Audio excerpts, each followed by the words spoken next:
All right. So, yeah, guys, these are some of the charts that I like because I first of all was in solar calls on Friday. Really nice intraday move on Friday. And then obviously, as you guys can see, the gap up followed by the continuation to sweep out this previous all-time high, kind of dig into this candle from over here.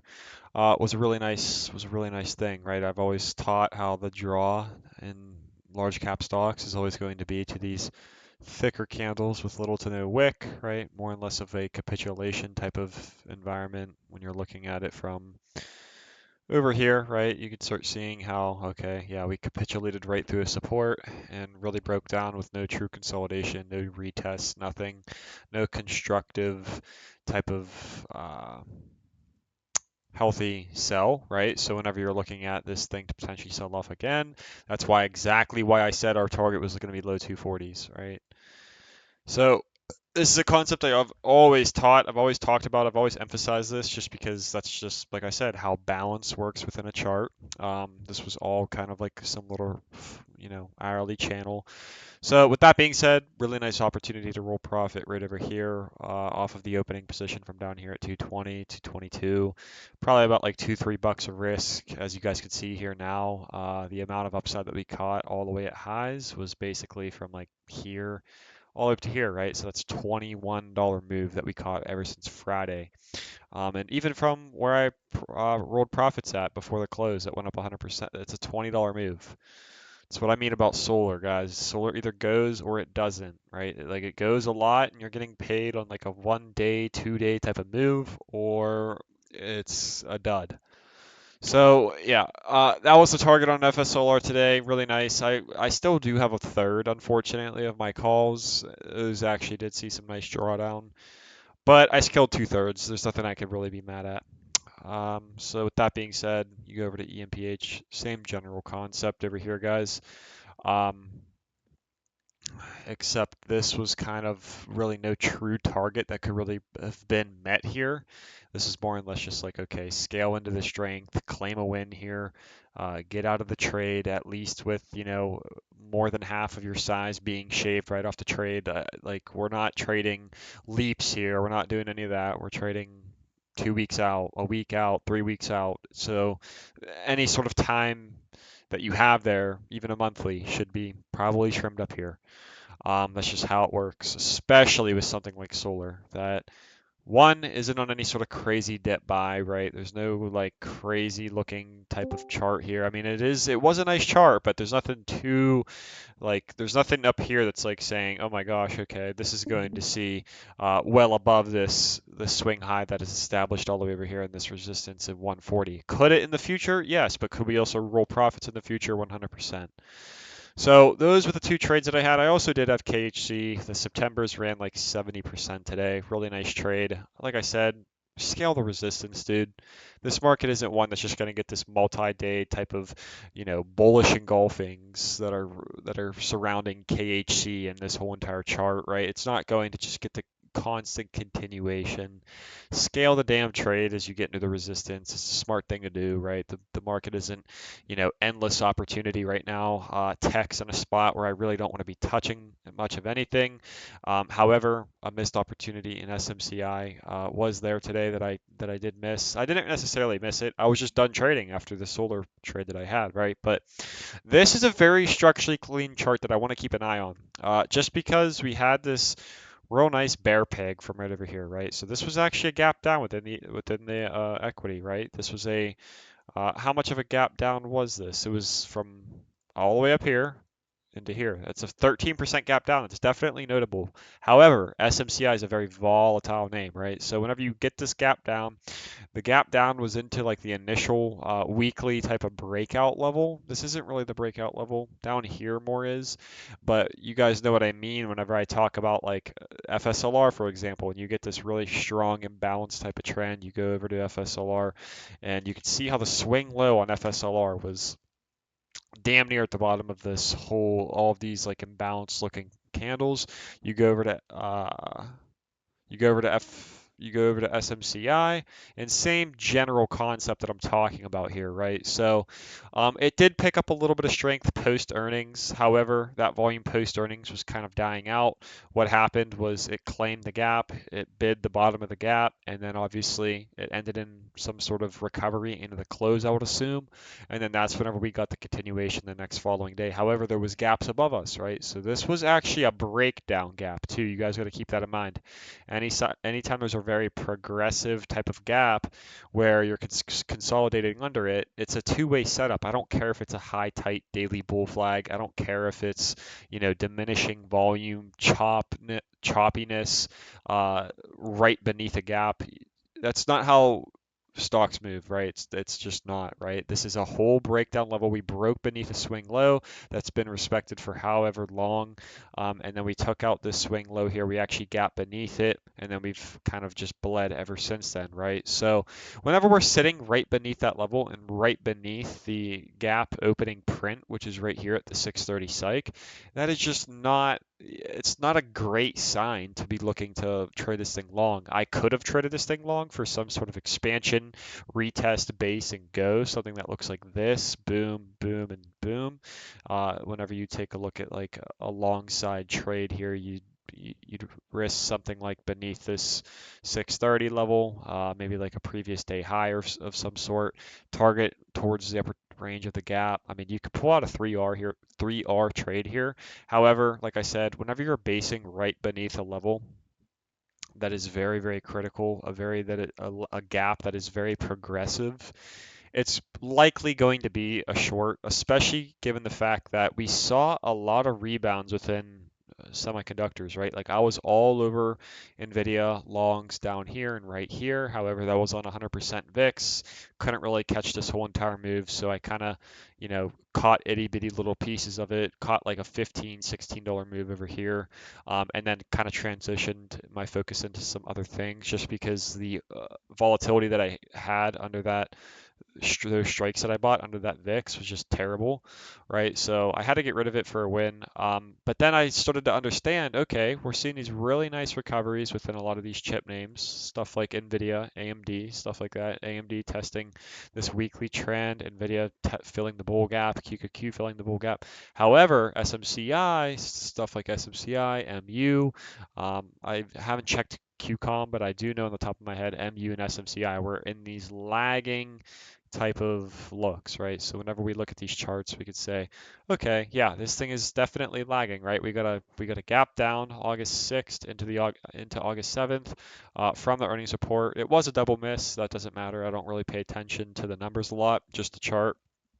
And then what happened was we filled this little tiny bull gap over here. We found a buyer, and then they claimed the earnings gap. They bid right off of it, but then they sent it higher into what we would say this breakdown bear gap has been kind of a range where it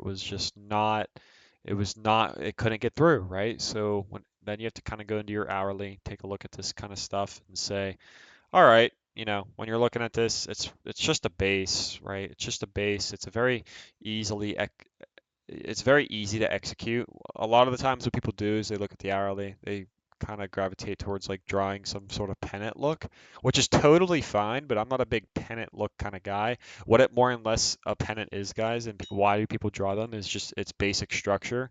So when you're looking at like higher low by higher low building within a tight range, it's tightening and tightening and tightening. It gets down to a point where one of the sides is eventually going to bail or get absorbed, right? And it's lower high by lower high by lower high, so effort from sellers and then effort from buyers, and there's really no true imbalance. That's why the range coils, and then you find the expansion after the imbalance is created, right? So I more or less pay attention to structure within something that looks like a pennant more than like I do just like the trend line and shit like that, right? So what you would want to look at would be a failure of like higher lows, right? So if this is like some sort of hourly higher low that's trying to be put in over here off of the orb on the Friday session, which would be the orb low, which would be like 607, versus like, okay, maybe the previous day low, whatever your risk tolerance really is on something like this. All that I really want to emphasize here, guys, is that it's a coiled chart in a very critical spot, and this is a very high ATR type of name, right? SMCI, it moves. It doesn't, it's not a turtle. It doesn't typically coil, right? It's one that really likes to go. And with earnings being late recently, and this basically seeing a 6-day consolidation at the upper range of like this bear gap, that leads me to believe, okay, yeah, there's definitely going to be a move coming. You go right into the 5, boom, you get a small slight support right off the open off of the 5 minute. As you guys can see, they probably opened the candle, pushed it down off previous day low. There was a slight buyer there. They pushed it back higher. When they pushed it back higher, it was all for just like an hourly lower high, and then they pushed it really hard right through the whole support range. As you guys can see, here's your general support range. Pushed it all through that on really nice heavy volume, right? So this was a really beautiful short. Um, you could have, taken this candle up here. You could have taken the breakdown trade, whatever it may be. I mean, it's just simple consolidation that leads to expansion with on a very high ATR type of name, in a very critical spot within the chart, right? So, yeah, that was the SMCI trade that I didn't even want to take today or touch because I was already up really nicely for the day. I'm very interested moving forward with it, Disney. Just because I think something larger picture is going to be building out here. I think this could perform something like Nike. Um, Really, really, really nice chart just because I think, okay, we filled the Q3 bull gap that was sitting from all the way back here, right? Whenever you take a look at this is dating back to November of 2023, right? And this was a really nice gap up, and it was what started the whole 2023 cycle low into this big accumulation, right? And then obviously that accumulation started to fail towards like 2023 swing highs of February, 2022 summer swing highs, right? So it was a very good spot and a very easy target that made a lot of sense to start laying off your Disney leaps, your Disney commons, start taking profits on those. But guys, this is all filling a gap down here. And then whenever you always take a look at like a market maker buy model or a market maker sell model, or in other words, a accumulation or a distribution, the preliminary range of the accumulation is something that always catches my eye, right? So whenever you get a support that's established somewhere and then that support fails, and then it's a failure to break and base beneath that support, then that is a failed breakdown where, okay, there's a terminal shakeout beneath the initial support established that kind of starts the accumulation, and then they rip it back higher, put in higher lows on top of it, and then send it higher, right? So whenever we come back down to test that range, I'm always going to be looking at like the left behind gaps. I'm always going to be looking at the preliminary range of support that was established on the name before it got the false breakdown. And that's where we're coming off of on our swing low, right? So whenever I see this in confluence with the gap, and then we start finding a buyer off of it, a base, and then a buy, and then a gap up, and then a nice easy continuation higher with very, very, very nice 4-day digestion here that almost looked like it had little to no resistance kind of coming off of it whenever we started to get the opening print above this like daily seller ask range, like the $91 spot, as you guys can see. And then what happened was we ripped it, we flagged it, ripped, flagged, kind of just a staircase higher, okay? So, and then we got a lot of weird, volume kind of kicking in midday, mid afternoon, right? So I think a lot of inventory is kind of being soaked up by buyers and kind of held just because of what was happening previously within Disney, right? Sometimes gap downs they lead to accumulation, right? It's always there's always a purpose for something, and this kind of gap down it led to really notable kind of lower low action that kind of looked like clean, right? I mean, this is really clean in terms of like a short-term sell climax that leads to like a really nice relief trade back into the bear gap, and then the same shit started happening like after earnings, right? Right, all within this bull gap from over here, right? So, our swing lows right off of a very important spot. So if we were to pull back, I'm very interested in discount or the golden pocket. That's just a system that I've been using for a very, very, very long time, right? You find a swing high, you find that, you locate that swing high, and then obviously once you find that, you'd start looking for entries within like the golden pocket. So say for example, we put a swing high in tomorrow after we test into this gap.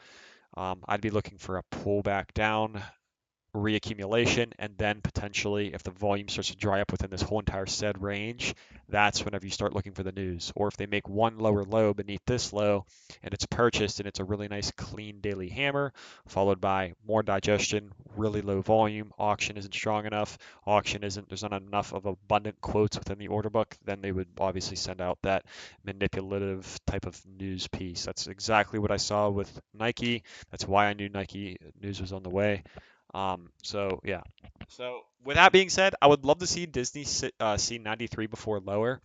93 is just right up here. We're at 91.78, right? So it's about, one, a little over one more delta point on my contract, and then I'll be totally satisfied with all of this. Relatively weaker day within the market. SPY's still in this bear gap. I do think distribution is going to occur. I just don't really want to be timing this in a top right now, especially with kind of how this is like not the best price action by no means. And I think what it's more or less doing is either finding some sort of micro redistribution into a wider reaccumulation. And then I think for Q4, we're going to see a really nice move higher. So I do think some meaningful distribution is going to be hitting like the tech market again. I just don't really want to be willing to like time that. I'd rather be looking at the charts that are going to outperform the market, right? And the charts that honestly just don't even care about the general market, right? Sometimes we see a lot of the names like solar kind of disconnected from the tech market. As you guys can see, I mean, this still closed green for the day, but this is up zero. It's not even up 1% now. It was up 6%. KQQ is right at 1%, right? That's why you guys can't really necessarily worry so much about indices when you're looking for trade ideas, trade plans, right? Very beautiful chart over here within Starbucks. Really, really nice flag out and a move higher. Um, so yeah. I don't really know if I'm going to be watching Starbucks tomorrow. It was on the focus actually for today, but like I said, I didn't actually open anything new today, just profit rolled some stuff. And this was a really, really, really nice trade, right? You could just simply risk the previous day high. You go take a look at this. We could look at some continuation above 96. I do think this thing's going to start getting way overextended over 96 just because this is a massive gap up. And typically what I don't like to see is a higher low being put in within like a little flag look that is above the opening print of the gap. I more and less like to see a flag kind of being established that pulls us into the gap.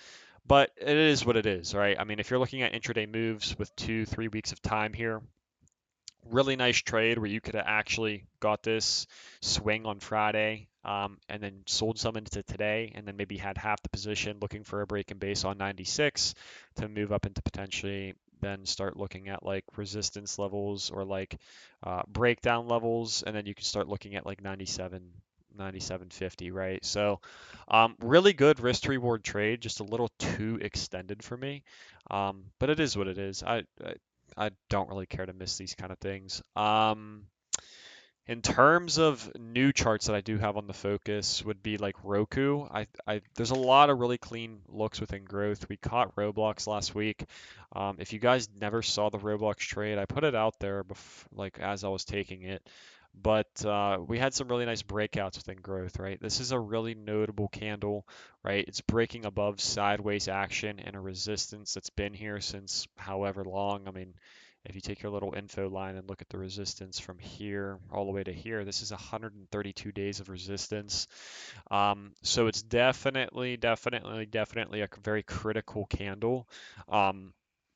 With a very strong, nice, healthy spread behind it. So whenever we look at these kind of candles, we got to really conclude ourselves and say, okay, yeah, growth can definitely catch, start start to be catching attention, right? Especially whenever that same given week we have a really nice strong volume Friday closure. And one thing that I like to emphasize about trading ETFs and like stuff like that would be definitely don't always just want to be blindly longing this thing.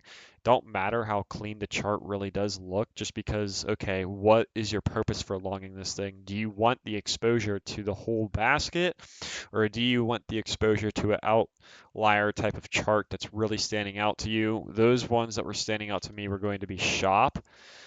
Shop was really, really nice, but it was really, really nice a bit ago. And then Roku's actually setting up as we speak, right? This is a really nice candle. This is some of the heaviest volume that we've seen within Roku ever since all the way back here at the end of April.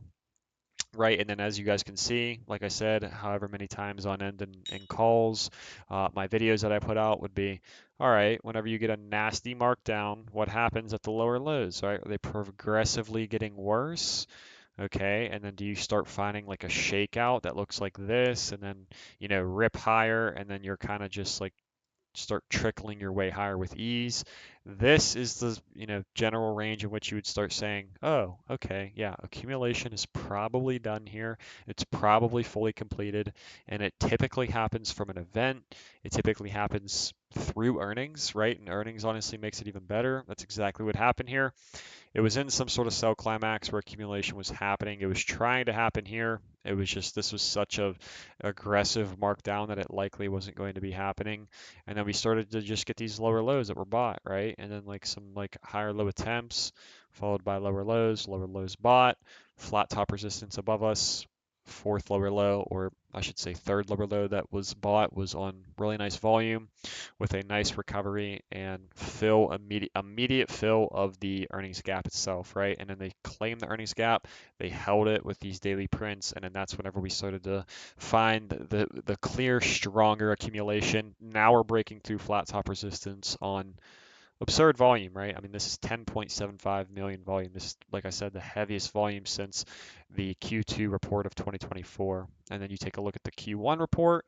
That was a disgusting markdown. And one thing that I always like to emphasize here, guys, is the draw is always to those high liquid candles with a lot of volume behind them, imbalances around them, right? So gaps, any sort of major capitulation on like the hourly. And we're kind of sitting right beneath that. So if this could start to trickle down, start building out some sort of like hourly base, maybe get like some EMA reversion if it's even possible, which it's not. But okay, I would be looking at like reversion into 66 to potentially take a long. If it wants to put in another inside bar in a high tight range, I'd be preparing this for like a mid to end of week type of trade. Another inside bar just makes the setup even better. If it doesn't, don't really care. I'll definitely be monitoring this name just because, like I said, what's coming beneath us, what's above us, what do the levels look like, and so on and so forth, right? That's a really nice setup, really nice chart there. This is a really clean accumulation schematic. Whenever you look at like other examples of accumulation schematics, this one really shows off the same characteristics. So this is definitely going to be a trade for me in the future. I don't know if it's going to be this week, and like I said, I want to be realistic with some of these expectations, right? Whenever you get, a breakout type of look like this on that kind of volume. Could it immediately go? Yeah, it could. Could it digest within this bear gap and then start pulling back for several days on end to make even a better trade? Totally could as well, right? So definitely not going to be worried about anything here. The patience is probably going to be the better way to really start approaching this. But at the same time, I really can't be ignoring a neutral spread candle on way less volume, more than half less of the volume traded from this day. Um, I can't really be ignoring that, right? So it's an opportunity that could come tomorrow, or it's an opportunity that could come in a week and a half, right? Um, Typically, you get like I would say 3 or 4 solid inside bars on a really tight spread, and then you'll start to notice like a slight, either a really gross volume decrease as to signifying that sellers really have no inventory willing to unload here, or a really nice volume increase, meaning a buyer is present and getting really aggressive and absorbing sell orders up here on something like a retest, right? So either really weak exhaustion volume, really heavy absorption volume, if that makes sense. So, with that being said, there's that. And then you start like going over, like I said, we already reviewed Roblox, or not, I'm sorry, Starbucks. If you didn't catch this one from Friday into today, or just simply today right off the open, it's probably not the greatest setup just because I don't like how far away it is. Like I said, KHC, I'm done with this chart. Set 70% on the Septembers, and then I got like 50 on the Octobers. I've been in that trade for like four trading days, I think. Really nice trade though, really easy win there. Now I gotta kind of just look through the sectors and see if there's anything that's like really sticking out to me. And sometimes I like to save this for the call because then it's like, okay, you guys can kind of see the pillars of what I use to kind of look through my scan, find things that I really like to trade. Um, and I'm not a big breakout guy. So whenever you guys like say for example, look at a level like this and you're like, oh my gosh, okay, Lowe's is breaking out and now it's looking like it wants to get a retest on top of this level. No, that's not me. I don't do that. So, um, yeah, that's kind of just what I wanted to talk about there. I do still think Zom is drawing to this unfilled bear gap. Does this candle scare me? Yeah, it does. Is there any clean execution up here? Not really. If we were to get an inside bar, if we were to get like a slight little high tight consolidation or a test into the resistance and then a really weaker sell and a really weak daily candle spread, that would start suggesting to me that this whole range is wiped completely dry. I think that this print above this daily candle is relatively bullish, I must have to say. And I think that this candle could definitely be some sort of major fake out, but we are playing with fire here within this massive weekly level. But I do think it could bring a lot of volatility whenever it claims through that, right? I think it could go a lot higher than just here. I think we could start seeing up into like the low to mid 120s. Um, Now we do have a lot of lagging energy names. This doesn't look like the cleanest chart, but I think something's going to happen here soon. Just look at this weekly. Here's a swing low from the previous swing low. And we ever so slightly just didn't get beneath that. Now it doesn't really matter, but we are coming with like a hammer candle. Not the greatest volume, but we got some sort of like hammer candle reversal pattern within this weekly support. As you guys can see, I doubt anybody got paid trying to long this. This is why I just hate CVX because it's like, okay, you could be right on upside here, but when it takes this many days on end for your trade to move like barely anything, like $4 on the underlying within, I don't know, 8 trading days, it's like I don't even know if your options are really going to have much of a tolerable risk to reward there. I don't even know what your position would be up there. So definitely could take some time to play out there. Like Oxy, same general thing going on here. Swing low, massive, massive, massive weekly support within Oxy. Volume is starting to definitely ramp relative to the rest of the chart. As you guys can see, right over here was like a nasty little gap down on Oxy for this day, but it did have a wick behind it. And then we got like consecutive gap downs that were followed by like recovery. And then we get into our report, not even the craziest volume within the report. However, we got some nasty volume on like this gap down here. And this is just a big range is kind of what I'm emphasizing to be taken control of by either party here. So that is a chart that I definitely am going to be looking at within the somewhat of the future. As far as everything else goes, I don't really see anything that I love. I do like the CRM setup. However, we have earnings right on Wednesday, so that's kind of got to be scratched off for now. Uh, um, what I'm basically looking at in terms of like some other setups, it's basically just going to be like Roku. Um, there were actually some consumers that caught my eye, but it's a little too late for those now. Um, Then you go over and you get into like some of these financial names. Where was the one? I did have one over here. Was it this?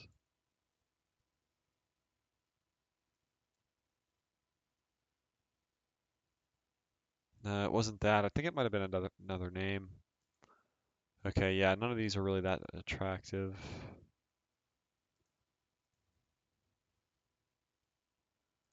Yeah, no, we're good on that. Yeah, so like I said, guys, it's primarily growth that's kind of formulating those inside bars. Um, One of the best examples of that being Roku. Um, Definitely some other charts that are like growth related as well, like Rivian. I do like Rivian. Um, if you take a look at Rivian, here we are.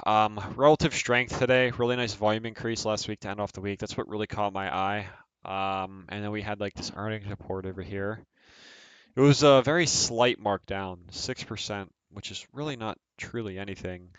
Um, and then afterwards, what happened was like the character within this chart, it was pushing all down into this little bull gap right over here, right? But it was on no progress, right? There was no progress, no volume, no nothing into the bottom of this gap, right? So this was the low of the gap that was left, blank beneath, it's left blank beneath this, right? And whenever you're like generating these lows that are kind of like failing with a wick and then a daily candle closure above them, or like a fake breakdown followed by a strong rip the next following day on volume, it just kind of signifies to you that the buyer from the previous report that's here is simply moving a bid up to here. Okay, so are they going to move their bid up to here? Are they going to move their bid? Oh, and then are sellers going to kind of back off up into here where they sold from, right? It's all just a battle of supply and demand in an auction, right? So, what I would like for this to trade to would be around the $16 level, just because that offers us a really, really, really nice risk to reward. Um, you are kind of getting like a potential change of character in the wider perspective of Rivian as well. Like as you guys can see, massive weekly trend. Take a look at like the massive weekly trend, and then whenever you look at this, I don't really see a lot of volume kind of pouring in off of where the trend would be, and I do potentially start seeing the preliminary accumulation that is happening and started to happen with what used to be record high volume in Rivian back in 2023, right? And then they tried to break this down beneath and base it. Like I said, whenever they do that and the shit just don't work, you got to start looking at the preliminary support. You could take the wider range of it, you could take the smaller range, whatever it really is. But if you're drawing yourself like a general zone of what the support was, you guys can kind of see how we're pulling back into it, we're basing it, we could potentially go from here, right? Um, Daily lines up perfectly with a peg. Like I said, here's a peg.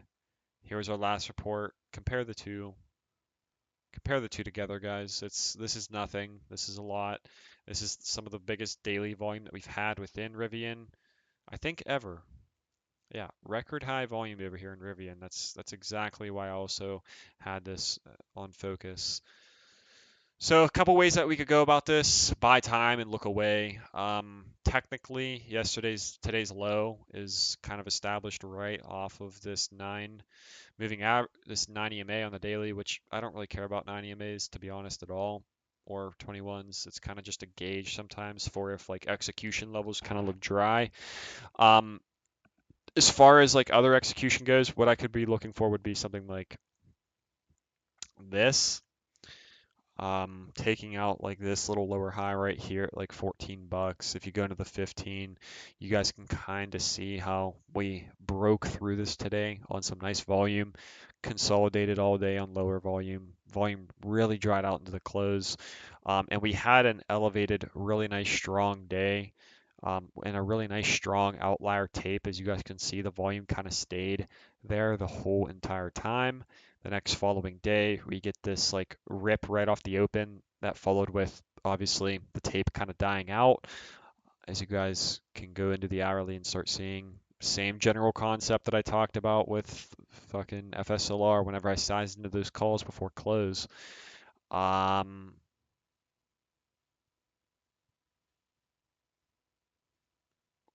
we go in, retest, previous lower high, potentially a flag right on top of this. Really nice volume here to start off the week. What can really go wrong, you know? Really good risk to reward. Initial target would probably be about $1 to the upside, just if I were to be heavy size on something like this.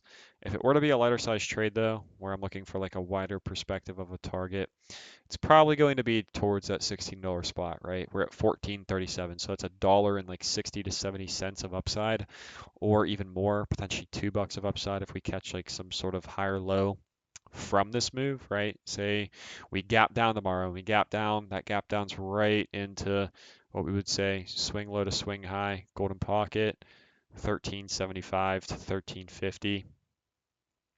And then if I see a buyer off of that, I'm taking it.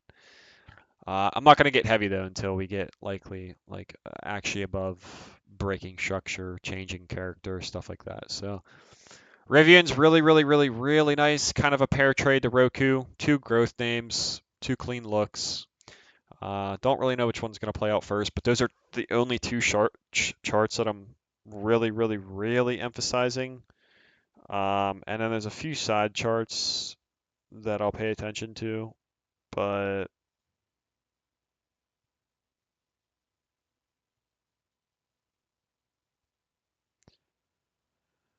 yep, that would be the end of my little pep talk. Yeah, it's kind of boring. That's just how the market has been. Nothing that I can do about it. Nothing that anybody could like.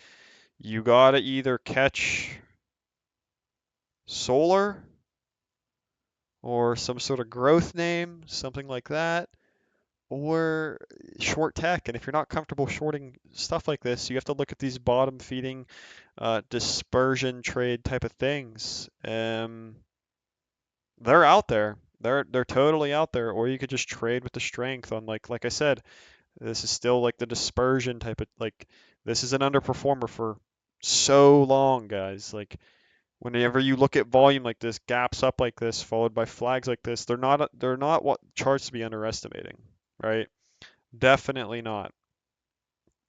So with that being said, I'm done here. If I find any other charts as I scan a little bit more throughout the night, then I'll post them. But yeah, that'll be it.